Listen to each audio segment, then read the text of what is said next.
지우 최초의 강철 타입도 현재 유일한 강철 타입도 아니지만 지우의 강철 타입 포켓몬들 중 가장 강철 타입이라는 느낌이 드는 멜메탈. 썸문을 보기 전에는 그냥 포켓몬 고홍보용이라고 생각했지만 직접 보고 나니 귀여운 멜탄과 든든한 멜메탈에 그냥 마음을 빼앗겨 버렸습니다. 어떤 매력을 보여줬었는지 지금부터 알아봅시다. 신나게 노래를 불러 제끼는 누리레는 한참 잘 시간에 깨서 열받은 어떤 포켓몬들은 소음의 근원을 찾다 한감동네 배에 올라타 그대로 멜레멜레 섬까지 운반됩니다. 온갖 금속을 녹여가며 헤매다 한감동네 학교까지 오게 된 어떤 포켓몬들, 그중 그저 다시 늘어지게 자고 싶었던 한 마리는 늘어지게 자는 나물빼미를 보게 되고 저기가 명당이구나 싶어 옆자리로 갑니다. 실수로 떨어뜨린 머리에 너트를 되찾아주고 명당 자리까지 양보해주는 나물빼미. 그런 나물빼미에게 마음을 빼앗겨버리고 마는데 한편 금속을 먹고 머리를 회전시켜 소리를 내며 공격도 머리에서 나가고 러스터 캐논도 사용한다는 정보를 모아 오박사에게 전달한 한감독.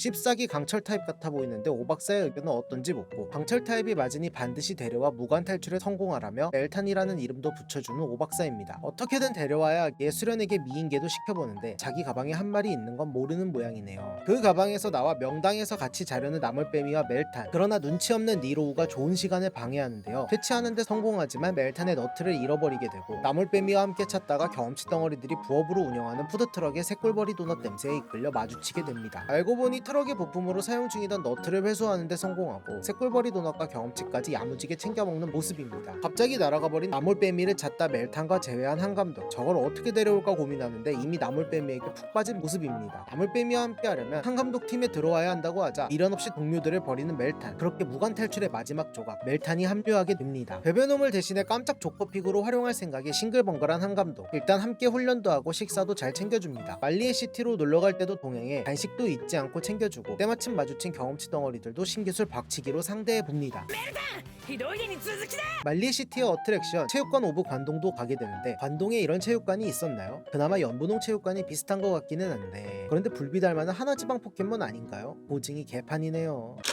드디어 첫 출전을 하게 된 멜탄. 처음에는 신기술 단단해지기를 사용했음에도 밀리다 브레이브버드를 배운 나물빼미의 활약으로 승리합니다. 밀렵꾼들 배도 먹어치우고 한감독 모자도 챙기니 알로라 리그가 시작됩니다. 상대는 자오보인데요. 세탁기를 열심히 돌렸지만 본성은 어디 안 가는지 슬리퍼의 사이코키네시스를 사용해 상대를 가장 약해 보이는 멜탄으로 조작하는데 지금 쇠를 씹어먹고 있는데 슬리퍼가 들고 있는 게 뭔지 잊어버린 걸까요? 인성이 나쁜 것보다는 머리가 나쁜 게 낫기는 한데 덕분에 가볍게 승리하는 모습입니다. 가장 좋아하는 나물빼미의 활약을 보더니 뭔가 느낀 게 있는지 혼자 머리를 돌리는 멜탄. 결승 직전에 한 번 더 돌리니 그 소리를 듣고 수많은 멜탄이 모이게 되고 약 100마리가 모여 멜메탈로 진화해 회전 이후 펀치를 날리는 신기술을 배우고 후버지가 더블 펀처라는 이름을 붙여줍니다.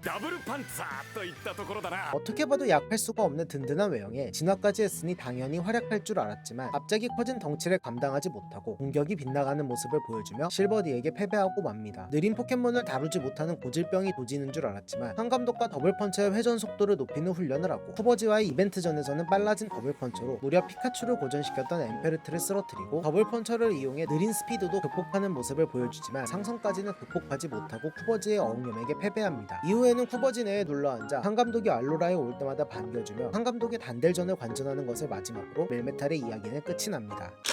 멜탄일 때는 귀여운 모습, 멜메탈일 때는 든든한 모습, 두 가지 맛으로 어필한 멜메탈인데요. 단순히 외형만 든든한 것이 아니라 실제로도 뛰어난 활약을 보여줬기에 더 마음에 들었던 포켓몬이었던 것 같습니다. 멜메탈은 총 5전 3승 0무 2패로 60%의 승률을 기록했으며 이는 지우 전체 포켓몬 중 13위에 해당합니다. 최다 연승은 체육관 오브 관동부터 알로라 리그 16강까지 2연승을 했으며 공식전은 알로라 리그에 출전했습니다. 공식전 승률은 4전 2승 0무 2패로 50%의 통산보다 낮은 승률을 기록했고 특히 1패가 제가 거품이라고 주장했던 글라디오와 실버디에게 패배한 것이기에 멜메탈 좋아한다고 올려치기 하는 것 아니냐고 하실 수 있는데 우선 저 새끼 밑장 빼는 버릇 언제 고칩니까? 꼭 피를 봐야지만 고칠 겁니까? 주최 측 아들이라고 저렇게 대놓고 부정행위를 해도 되는 겁니까? 만약 글라디오와 실버디의 밑장 빼기가 본거와는 다른 애니메이션만의 고유 설정이라고 한다면 쿠쿠이와의 시합 직전에 했던 훈련이 효과가 있었던 것 같습니다. 정확히 어떤 훈련인지는 밝혀지지 않았지만 저 훈련 이후 더블펀처의 스피드가 굉장히 빨라졌습니다. 글라디오전과 쿠쿠이전의 회전 연출을 비교해보면 달라진 것을 알 수 있는데요. 회전 속도가 달라지면 시각적으로 인식되는 모양도 달라지기 때문에 멜메탈의 속도가 빨라졌음을 표현해준 것이 아닐까 싶습니다. 연출을 전부 배제하고 생각하더라도 쿠쿠이와 시합 직전 지우와 훈련을 했고 이 훈련으로 인해 쿠쿠이의 엠페르트에게 승리할 수 있을 정도로 강해졌다고 하면 설명이 되기에 멜메탈의 강함을 부정하기는 어려울 것 같습니다. 이렇게 강한 멜메탈인데 대체 왜 포켓몬 월드 챔피언십에 함께하지 않았던 걸까요? 특히 멜메탈의 거다이맥스가 공개되었을 때 이건 무조건 애니메이션을 위한 것이라고 생각했었습니다. 소드실드의 발매 이후 약 1년간 거다이맥스가 가능한 멜메탈을 얻을 방법이 없었으며 현재도 포켓몬고와 연동 없이 얻는 것이 불가능하기 때문에 지우가 거다이맥스 멜메탈을 사용한 후 지우의 멜메탈을 배포해 주려는 게 아닐까 하는 희망으로를 돌렸었습니다. 결국 다 타고 쟤만 남았지만요. 이상으로 멜메탈의 정리를 마치겠습니다. 다음에는 드디어 비행 타입 시리즈에 들어가는데요. 우선 지우의 유일한 색이 다른 포켓몬이자 집안일을 더 좋아하는 마인맨을 대신해 에스퍼 타입 역할을 수행해줬던 야부엉에 대해서 다뤄보도록 하겠습니다. 긴 영상 시청해주셔서 감사합니다.